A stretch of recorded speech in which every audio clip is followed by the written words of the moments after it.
Hello friends, welcome to my mini blog. तो ये company छोटेला पर डायरेक्ट आम कंपनी रू पड़े आसते चप्पल दुकान जेहेतु दीदी चप्पल दरकार थी तो से मत सांगर नहीं आसते।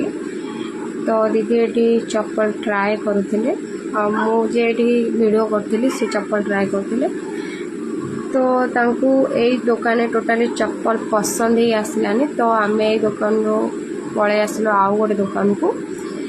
एठी भी आसिक देखिलु चप्पल तो एठी भी एते भल लागु नथिला चप्पल, फिर भी आम देखिक गोटे गोटे ट्राए करथिलु। जो चप्पलटा भल देखा जाउतला भी से चप्पलटा दीदी मो गोड़ पौनुला छोट पड़ जाउतला तो सी एठी ट्राए करछंदी। तो जेहेतु तांकु छोट पड़ता तो सी मत कहले कि मो गोड़ को आसीबो तो मु भी एठी टिके ट्राए कर देथिली। तो मो गोड़ को भी हेलानी, ये मो गोड़ को बहुत बड़ हो जाउतला।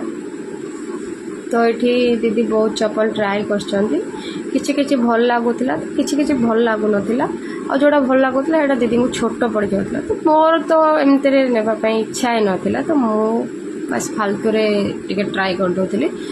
तो दीदी को ये किछि भी पसंद हेलानी तो दीदी कहले कि नेबेनी कहले चजी बाहर। तो आम ये पळे आसिलु, आसिकी टिके से चप्पल दुकान में दी जन जाय टिके भिड़ कर देलु।